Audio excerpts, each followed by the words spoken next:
ওই যে দেখেন না, টিকটকের এক বাণিজ্য চলছে। নিজেও টিকটক করে, নিজের বিবিকে দিয়েও টিকটক করায়, এবং ঘরের ভিতরের গোপন জিনিসগুলো পর্যন্ত তারা সোশ্যাল মিডিয়াতে ছেড়ে লক্ষ লক্ষ টাকা উপার্জন করে। এই এক মহামারীতে রূপ নিয়েছে। কাপল ব্লগিং নাকি বলে, এগুলো করে লক্ষ লক্ষ টাকা উপার্জন করতেছে। ও ভাই, ঘরে শান্তি আছে?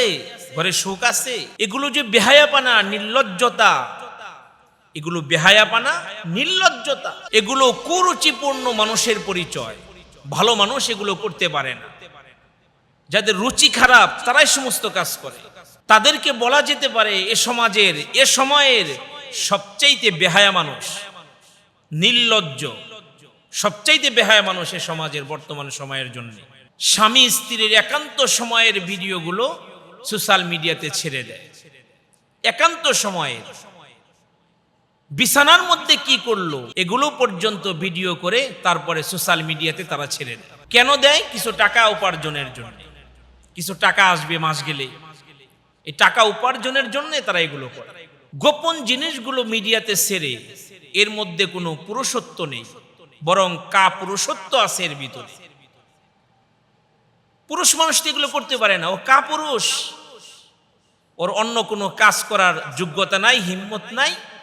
ও বেহায়াপনা করতেছে মিডিয়ার জগতে এসে, মিডিয়াতে এসে। এ সমস্ত মানুষের দ্বারা সমাজে কিছু ভালো জিনিস বয়ে আনবে না, বরং অশান্তি বয়ে আনবে। আমি বিনয়ের সাথে বলবো, এ সমস্ত কাজে যারা নিয়োজিত আছে ফিরে আসুন, আল্লাহকে ভয় করুন। নিজের স্ত্রী কি কোনো সস্তা জিনিস যে তাকে যেখানে সেখানে লাগানো যায়? নিজের স্ত্রী অনেক দামি সম্পদ, অনেক দামি জিনিস, এটাকে আবৃত করে রাখুন, ঢেকে রাখুন। কুরআনুল কারীমে আল্লাহ তাআলা বলেছেন, অকরনা ফি বুয়ুতি কুন্না ওয়ালা তাবাররাজনা তাবাররুজাল জাহিলিয়াতিল উলা। নারী ঘরের শোভা। আল্লাহ তাআলা তাদের জন্য পর্দার বিধান দিয়েছে, মাথার তালু থেকে পায়ের তালু পর্যন্ত তারা ঢেকে রাখবে।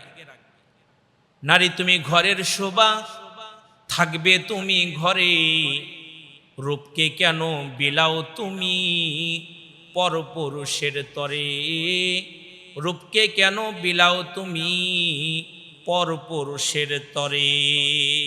পর্দা করা এটা আল্লাহ পাকের হুকুম, এটা দুনিয়ার কোনো মৌলবীর বক্তব্য নয়, এটা আল্লাহ পাক রব্বুল আলামিনের বক্তব্য। নারীকে পর্দার মধ্যে থাকতে হবে। দাইয়ুসের খাতায় নাম লেখাবেন না, দাইয়ুসের খাতায় নাম লেখাবেন না। দাইয়ুসের জান্নাত নেই, দাইয়ুসের জন্য জাহান্নাম। যে সমস্ত স্বামী তার বিবিকে বেপর্দার ছেড়ে দেয় তাদের নাম দাইয়ুসদের খাতায় চলে যায়। সুদ খাওয়া হারাম, ঘুষ খাওয়া হারাম, মিথ্যা বলা কবিরা গুনাহ। কিন্তু নিজের বিবিকে বেপর্দায় রাখলেও যে গুনাহ হয়, কবিরা গুনাহ হয়, এগুলোও জানতে হবে। নিজের বিবি এটা অনেক বড় সম্পদ। তাকে যখন আপনি আমি ঢেকে রাখবো তো কেউ দেখবেও না, কোনো কিছু মনেও করবে না। আর যদি তাকে আমি সাজায়া বাহিরে বের করি তাহলে মানুষ চোখ দিয়েই খেয়ে ফেলবে, চোখ দিয়েই খেয়ে ফেলবে। যে সমস্ত আমার মা বোনেরা আপনারা পর্দা করেন, আমি তাদেরকে বলবো পর্দা ওইভাবে করুন, আল্লাহকে ভয় করে করুন। এমন বোরকা পরা যাবে না যে বোরকা পরলে বেপর্দার মতোই দেখা যায়।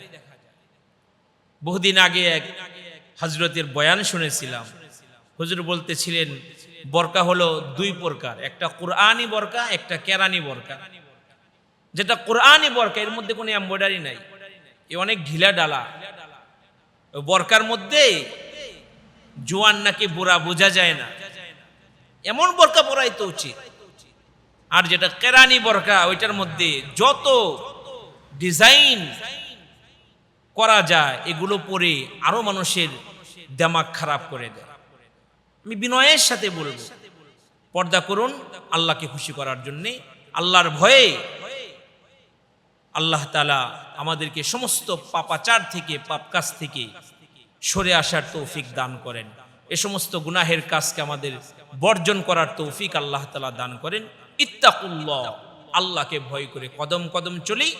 মরতে দেরি হবে, আল্লাহ পাকের সেরা জায়গা জান্নাত দখল করতে দেরি হবে না। এগুলো কাউকে কষ্ট দেওয়ার জন্য বলি নাই, কাউকে আঘাত দেওয়ার জন্য বলি নাই। সমাজের একটা রোগ, এই রোগ থেকে কিভাবে বাঁচা যায় এজন্যই বলছি, মনে কেউ কষ্ট নেবেন না। আল্লাহ তাআলা আমাদেরকে সব রকমের গুনাহ পরিত্যাগ করার তৌফিক দান করেন।